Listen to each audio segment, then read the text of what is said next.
En noviembre de 1982, los Alpes del sur de Nueva Zelanda presentaban un aspecto particularmente impresionante. El majestuoso Aoraki, la montaña sagrada maorí, se alzaba sobre la isla como un guardián de hielo. A más de 3 kilómetros de altitud, donde las temperaturas pueden descender hasta los menos 50 grados Celsius, imponía sus propias leyes. Aquí, en el reino del hielo eterno y el viento cortante, incluso los escaladores experimentados hablan en susurros, sabiendo que una decisión equivocada puede costar la vida. Esta montaña no perdona los errores. Sus empinadas laderas y enormes glaciares guardan muchos secretos, y las tormentas repentinas pueden convertir una escalada normal en una batalla por la supervivencia. Los rescatadores profesionales saben que cuando el Aoraki muestra sus verdaderos colores, las posibilidades de rescate se desvanecen con los últimos rayos de sol. La historia que contamos hoy cambiará su percepción de los límites de las posibilidades humanas y de lo que significa luchar de verdad por la vida. Es la historia de cómo, en un instante, los propios rescatadores se convirtieron en aquellos que necesitaban ayuda desesperadamente. Noviembre de 1982. Isla Sur de Nueva Zelanda. El Parque Nacional de Aoraki está enclavado en los majestuosos Alpes del Sur, donde se encuentra la montaña más alta del país, Aoraki, también conocida como Monte Cook. Su cima alcanza los 3.724 metros sobre el nivel del mar y sus laderas están cubiertas de enormes glaciares y profundas grietas. En esta época del año, el tiempo en el parque es especialmente impredecible.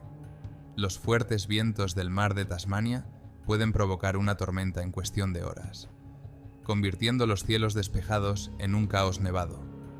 Las temperaturas en la cumbre suelen descender por debajo de menos 20 grados Celsius y las rachas de viento pueden alcanzar la fuerza de un huracán.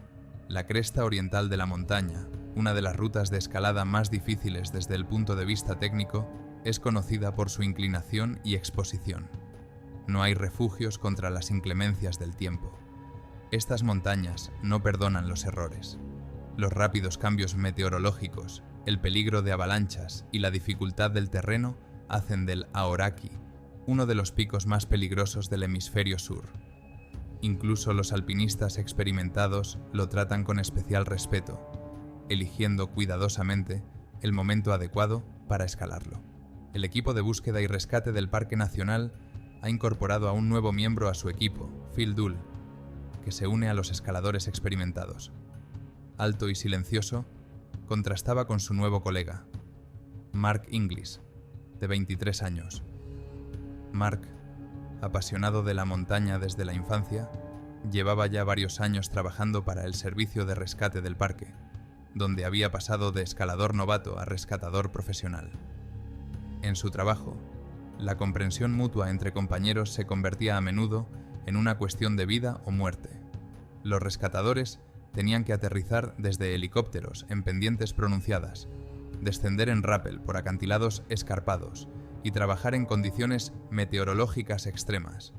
Por eso, Mark propuso a Phil que escalaran juntos el Aoraki. Necesitaban comprobar hasta qué punto podían trabajar cohesionados en la montaña. La cresta oriental de la montaña era ideal para esa prueba. Una ruta técnicamente difícil, pero transitable para escaladores experimentados. El 15 de noviembre, Mark y Phil comprobaron cuidadosamente la previsión meteorológica.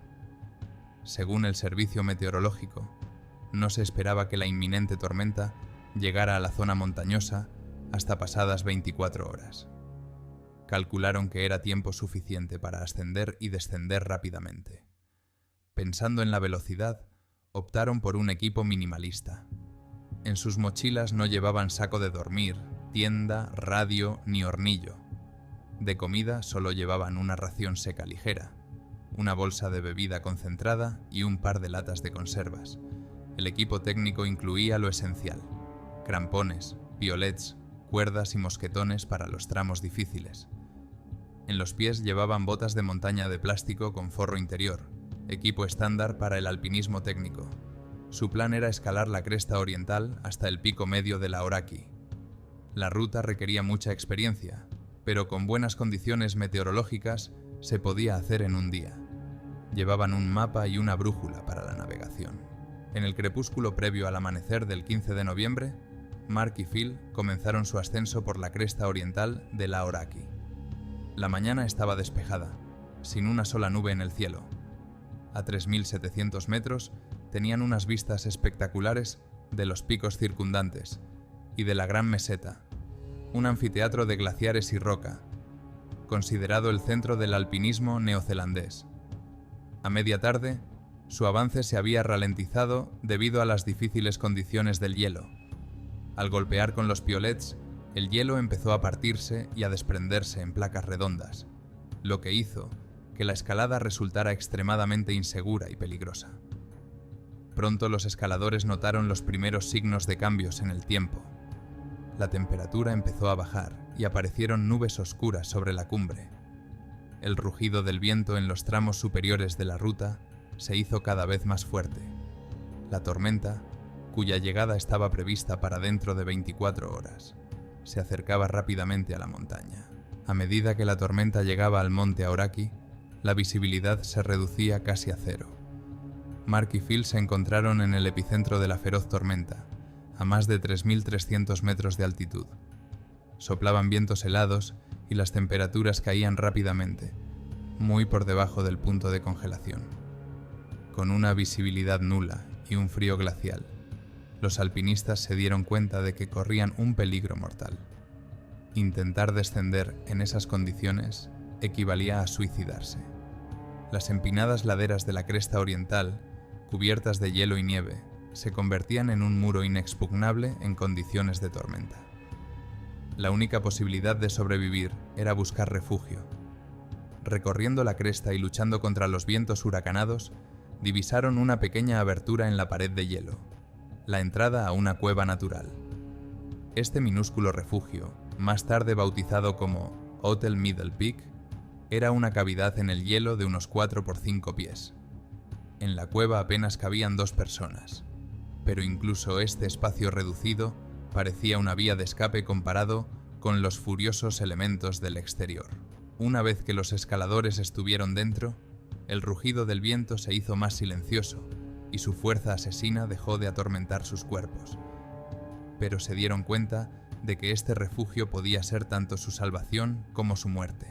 La lucha por la supervivencia en los primeros días se convirtió en un verdadero desafío. La cueva, a pesar de su diminuto tamaño, protegía del viento asesino, pero no del frío. La temperatura en el interior se mantenía muy por debajo del punto de congelación. En este espacio reducido, los escaladores solo podían sentarse o tumbarse acurrucados. Cualquier movimiento era difícil. Sus ropas heladas endurecían sus cuerpos, y cualquier contacto con las paredes heladas amenazaba con provocar una mayor pérdida de calor. Sus reservas de alimentos eran muy escasas. Unas pocas galletas, una bolsa de concentrado de bebida y una lata de melocotones en conserva. Mark y Phil empezaron de inmediato a racionar rigurosamente las provisiones, conscientes de que la ayuda podría no llegar pronto. La sed era un problema aparte. No podían comer nieve ni hielo, ya que solo agravarían la hipotermia. A esta altitud, la deshidratación progresaba con especial rapidez. Cada exhalación sustraía la preciada humedad del cuerpo, y no había nada para reponerla. Al final del segundo día, aparecieron los primeros signos de congelación. Los calcetines y el forro interior de las botas, empapados durante el ascenso, se habían convertido en hielo, creando las condiciones ideales para dañar los tejidos. Las botas de plástico, perfectas para el alpinismo técnico, eran ahora una fuente de tormento. Los pies empezaron a perder sensibilidad y apareció un entumecimiento característico, el primer signo de congelación grave. Como escaladores experimentados, se dieron cuenta de que era el principio de cambios irreversibles en los tejidos. En un intento por mantener al menos algo de calor, los alpinistas se vieron obligados a estar en constante contacto, compartiendo el calor corporal. Había que calcular cada movimiento. La actividad innecesaria provocaba un aumento de la sudoración, que en condiciones de frío extremo podía ser mortal. A más de 3.000 metros de altitud, el cuerpo trabajaba al límite de sus capacidades, intentando compensar la falta de oxígeno y resistir el frío. Las noches se convertían en un verdadero desafío. La temperatura bajaba aún más y la falta de movimiento aumentaba la sensación de frío. Intentaban mantenerse hablando, luchando contra el sueño, que en caso de hipotermia podía ser fatal. Cada hora se convertía en infinita, y la esperanza de un tiempo mejor se desvanecía junto con sus fuerzas. Al final de la primera semana, la situación era crítica. Los víveres se agotaban. Se repartían las últimas migajas de galleta en varias comidas, tratando de engañar al hambre. La bebida concentrada hacía tiempo que se había agotado, y la sed era cada vez más insoportable. Intentaron humedecerse los labios con nieve, pero solo les proporcionó un alivio temporal, aumentando la hipotermia. La cueva, de apenas 1,5 metros por 1,5 metros y poco más de la altura de un hombre, mantenía la temperatura en torno a los -20 grados centígrados. Las lisas paredes heladas reflejaban el más mínimo sonido, creando un eco retumbante. La única salida, un pequeño agujero de entrada, estaba ahora parcialmente cubierta de nieve, lo que ayudaba a mantener el relativo calor en el interior. La congelación avanzaba inexorablemente. Ahora toda la parte delantera del pie de ambos escaladores estaba congelada, y la piel había adquirido un característico color azulado. La hinchazón provocada por la acumulación de sangre congelada en los tejidos hacía que cualquier movimiento de los pies fuera insoportable. Comprendieron lo que estaba ocurriendo. Primero los vasos sanguíneos se contrajeron en un intento de retener el calor corporal. Luego se formaron cristales de hielo en los tejidos que destruyeron las células. Después comienza el proceso irreversible de la muerte de los tejidos. Mark, con su formación médica como paramédico, pudo seguir al detalle la progresión de su estado. Se dio cuenta de que a este nivel de congelación, la pérdida de miembros era inevitable. Los tejidos ya estaban ennegrecidos, lo que indicaba el inicio de la necrosis. Habían tomado la difícil pero acertada decisión de sacrificar las piernas para sobrevivir. Cualquier intento de calentarse las piernas habría significado desabrocharse la ropa, lo que habría provocado la pérdida del preciado calor corporal y el riesgo de hipotermia general. En el espacio reducido de la cueva, donde cada roce con las paredes heladas amenazaba con provocar nuevas congelaciones, la temperatura descendía ocasionalmente hasta los -30 grados centígrados. La temperatura era especialmente fría por la noche, cuando la temperatura exterior descendía aún más. La condensación de la respiración se congelaba en las paredes formando una fina costra de hielo, lo que hacía que las superficies fueran aún más resbaladizas. Cada día traía nuevos problemas. El contacto constante con el hielo hizo que Mark desarrollara una grave infección pulmonar. Su respiración se volvió pesada y ronca, y cada respiración iba acompañada de dolor. Sus riñones empezaron a fallar debido a una ralentización crítica de la circulación sanguínea, que se manifestó en una disminución de la micción y edemas. El cuerpo entraba en modo de conservación de energía, desconectando funciones no esenciales, en aras de mantener los órganos vitales. Su única esperanza seguía siendo la mejora del tiempo y la llegada de los rescatadores. Sin ayuda exterior, sus posibilidades de sobrevivir disminuían cada hora. Al 7º día de encierro, apareció el primer rayo de esperanza. El viento amainó un poco, y a través de la capa de nieve, oyeron el ruido de un helicóptero que se acercaba. Como el tiempo seguía siendo tormentoso, el helicóptero no podía planear para la evacuación, pero cuando pasó por delante de la cueva, la tripulación vio la cara de Phil en la abertura. Los rescatadores intentaron lanzar un equipo de emergencia. El primer intento fue infructuoso. El viento levantó la bolsa de suministros y voló por encima de la cresta. En una segunda aproximación, Phil consiguió coger el segundo kit. En su interior había sacos de dormir, ropa de abrigo, un hornillo de gas, conservas de estofado irlandés, bebidas energéticas, chocolate y 2 radios. A pesar de las tan esperadas provisiones, el estado de los escaladores seguía empeorando. Al 10º día, Mark deliraba cada vez más. Creía ver las luces de la ciudad y casas calientes. En esos momentos intentaba salir de la cueva, confiado en que podría caminar descalzo hasta un refugio cálido. Phil, a pesar de su grave estado, tuvo que sujetar físicamente a su compañero. El contacto por radio trajo esperanza, pero también una dura realidad. Por primera vez en una semana, podían comunicarse con el equipo de búsqueda y rescate. La conversación de Mark con su esposa Anna reveló la amarga verdad. Mucha gente había arriesgado su vida para salvarlos. Para entonces, un helicóptero de rescate ya se había estrellado en la cima del glaciar Emperatriz, milagrosamente sin víctimas. Los 5 días siguientes se convirtieron en una agónica espera. La hipotermia ralentizaba considerablemente todos los procesos mentales. Incluso las conversaciones más sencillas por radio requerían un gran esfuerzo. Su conocimiento profesional de las operaciones de rescate se estaba volviendo en su contra. Sabían exactamente lo que les estaba ocurriendo a sus cuerpos. Ritmo cardíaco lento, disfunción de los órganos internos, congelación progresiva. Todos eran signos de que se acercaba el final.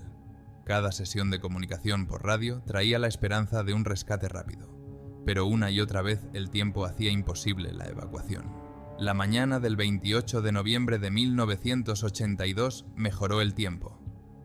13 días después del comienzo de su calvario, el viento había amainado lo suficiente como para hacer posible una operación de rescate. Media hora después del amanecer, se oyó la voz de un piloto. Un helicóptero de rescate, E-3 Squirrel, pilotado por Ron. Un piloto experimentado se acercaba a la cueva. En el helicóptero viajaba Don Dombergi, el rescatador más experimentado de Nueva Zelanda. Cuando su figura apareció en la abertura de la cueva, comenzó la compleja operación de evacuación.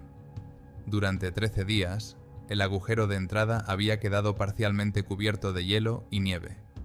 Dombergi y su equipo pasaron cerca de 1 hora ensanchando cuidadosamente la abertura con piolets de escalada. El trabajo requería extrema precaución. Cualquier movimiento en falso podía provocar el derrumbe de la bóveda de la cueva.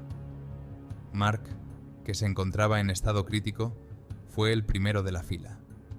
Los rescatadores lo trasladaron con cuidado a la camilla Bowman Bear, un equipo de rescate especial para evacuar a víctimas de montaña. La camilla estaba equipada con un resistente arnés de seguridad para proteger al paciente de impactos accidentales durante el ascenso. Tardaron unos 40 minutos en sacar a Mark de la cueva. Cualquier movimiento brusco podría haber agravado su estado, sobre todo teniendo en cuenta que tenía las piernas gravemente congeladas. El Squirrel se balanceaba peligrosamente cerca del acantilado, luchando contra las ráfagas de viento. El tiempo, aunque había mejorado, seguía siendo inestable. La temperatura estaba muy por debajo del punto de congelación y la visibilidad era limitada. El cabrestante levantó lentamente la camilla, mientras los rescatadores controlaban su posición para evitar que chocara contra las rocas. Tras el éxito de la elevación de Mark, comenzó la evacuación de Phil, que debido a su mejor estado físico, fue más rápida. La transición del frío glacial de la cueva al relativo calor del helicóptero fue un shock para los exhaustos escaladores. El olor a parafina de aviación, el aceite del motor y la presencia de otras personas parecían casi irreales después de 13 días de aislamiento. La operación de rescate, que exigió la máxima concentración y destreza de todo el equipo, concluyó con éxito. El helicóptero se dirigió al hospital más cercano, donde Mark y Phil ya esperaban al equipo médico. Las horas siguientes al rescate fueron críticas para la vida de los escaladores. En el hospital les esperaba un equipo de médicos especializados en el tratamiento de la congelación y la hipotermia. Los primeros exámenes revelaron la gravedad de sus lesiones. A ambos escaladores se les diagnosticó congelación profunda en las extremidades inferiores y a Mark, además, neumonía grave y signos de insuficiencia renal. Los médicos no hicieron ilusiones a los escaladores. Era imposible salvarles las piernas. Los tejidos se ennegrecían y empezaban a morir. Se estaba desarrollando gangrena. La operación estaba prevista para Nochebuena, el 24 de diciembre de 1982. Para Mark, estas semanas de espera estuvieron llenas de pesados pensamientos. Se dio cuenta de que, tras despertarse el día de Navidad, su vida cambiaría para siempre. El apoyo le llegó de una forma inesperada.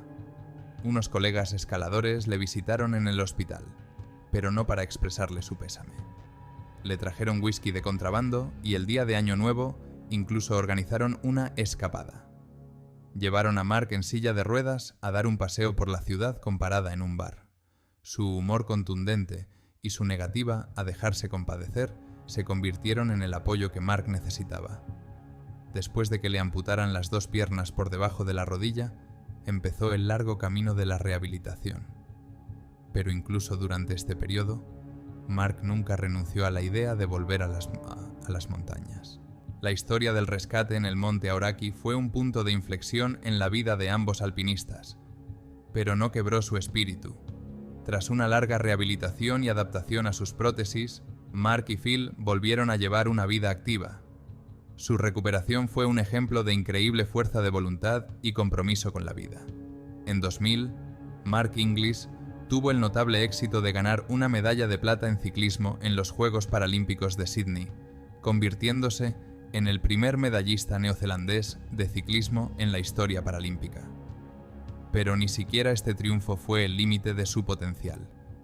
Inmediatamente después de ganar la medalla, tomó una nueva decisión: volver al monte Aoraki.